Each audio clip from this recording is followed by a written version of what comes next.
తదుపరి మన deputy CM గారు మన రాష్ట్రం నలుమూలలకి పయనించడం మాత్రమే కాకుండా ప్రజల మనసు లోతుల్లోకి వెళ్ళి కష్ట సుఖాలని తెలుసుకున్న నాయకుడు, పవర్లో ఉన్న పవర్ మన deputy CM of Andhra Pradesh Pawan Kalyan గారిని మాట్లాడవలసిందిగా రిక్వెస్ట్ చేస్తున్నాము.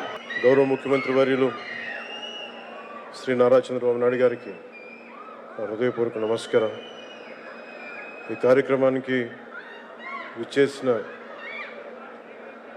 మంత్రివర్గ సభ్యులైన గౌరవ మంత్రివర్గ మరియు సభ్యులైన నారా లోకేష్ గారికి, నాదెండ్ల మనోహర్ గారికి, పొంగూరు నారాయణ గారికి, శ్రీమతి సవిత గారికి, శ్రీ టీజీ భరత్ గారికి, గౌరవ బీజేపీ రాష్ట్ర అధ్యక్షులు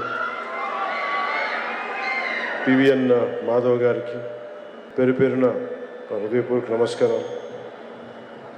ఈ కార్యక్రమానికి విచ్చేసిన గౌరవ ఎమ్మెల్యేలకి ప్రతి ఒక్కరికి పేరు పేరున హృదయపూర్వక నమస్కారం.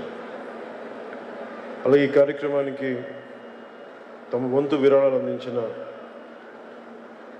GMR group chairman Shri BVS Rao గారికి, ప్రతి ఒక్కరికి, అమరజీవి పొట్టి శ్రీరాములు మెమోరియల్ ట్రస్ట్ సభ్యులందరికీ, కార్యక్రమానికి విచ్చేసిన ప్రజలకు, ప్రజాప్రతినిధులకు, అధికారులకు, మీడియా మిత్రులకు, మీడియా మాధ్యమాల ద్వారా వీక్షిస్తున్న ప్రజలందరికీ పేరు పేరున హృదయపూర్వక నమస్కారం. తెలుగు జాతి ఉనికి కోసం, తెలుగు జాతి ఆత్మగౌరవం కోసం ఆత్మార్పణం చేసిన అమరజీవి పొట్టి శ్రీరాములు గారి 125వ జయంతి సందర్భంగా యావత్ ఆంధ్రప్రదేశ్ ప్రజల తరపున ఆ మహనీయునికి మనస్ఫూర్తిగా నివాళులు అర్పిస్తున్నాను. ఎవరి ప్రాణత్యాగం మీద ఈ రాష్ట్రం ఏర్పడిందో, ఎవరి దేహత్యాగం మీద ఈ రోజున తెలుగు వారంతా స్వేచ్ఛ వాయువులు పీల్చుకుంటున్నారో ఆ మహనీయుని స్మరించుకోవడం మనందరి కర్తవ్యం. మద్రాస్ ప్రెసిడెన్సీలో తెలుగు ప్రజల ప్రయోజనాలను పరిరక్షించుకునేందుకు, ఆంధ్ర ప్రజల ఆత్మగౌరవాన్ని కాపాడుకునేందుకు ఆయన సుదీర్ఘ కాలం చేసిన ఆమర నిరాహార దీక్ష చేసి, తద్వారా ఆయన ఆత్మ బలిదానం ఫలితంగానే తొలి భాషా ప్రయుక్త రాష్ట్రంగా ఆంధ్రప్రదేశ్ అవతరించింది. మరిన్ని రాష్ట్రాలకి దారి ఏర్పరిచింది. మన తర్వాత 1955లో కేరళ, కర్ణాటక, 1960లో మహారాష్ట్ర, గుజరాత్, 66లో పంజాబ్, హర్యానాలు భాషా ప్రాతిపదికన ఏర్పడ్డాయి. అంటే వాటన్నిటికీ ఆద్యులు శ్రీ పొట్టి శ్రీరాములు గారు.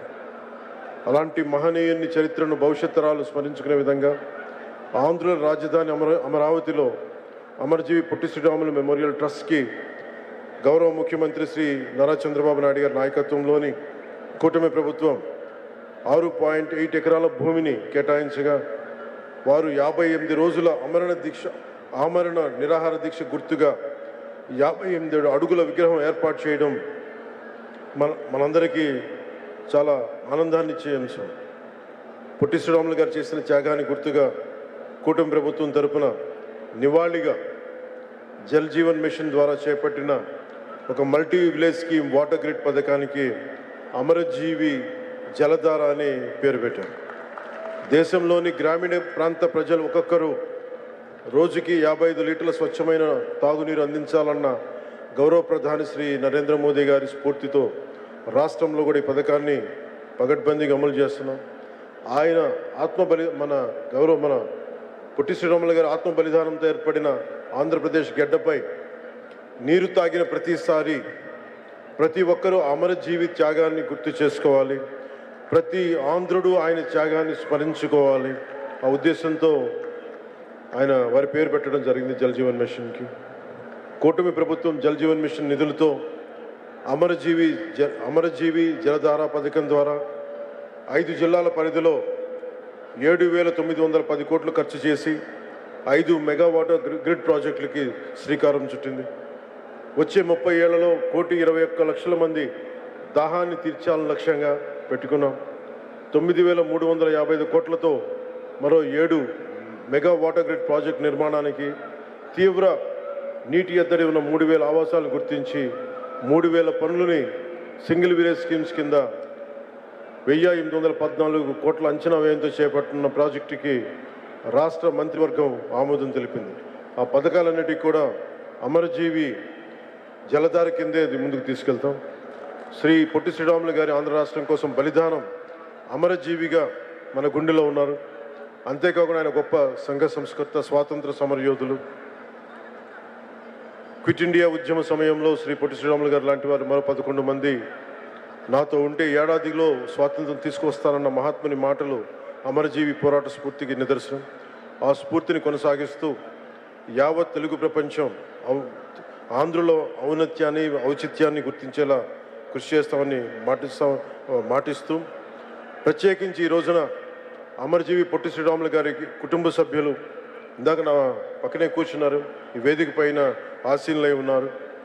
శ్రీమతి రేవతి తంగుడి గారికి, శ్రీమతి అనురాధ దేవకి గారికి, శ్రీమతి కుందా ప్రతిభ వారి మునిమనవరాలు గ్రేట్ గ్రాండ్ డాటర్, వారికి కూడా నా హృదయపూర్వకంగా ధన్యవాదాలు తెలియజేసుకుంటూ, మేము వారిని పొట్టి శ్రీరాములు గారిని ఎప్పుడు కలుసుకునే చూసే మేము అదృష్టం ఆ తరంలో పుట్టలేదు.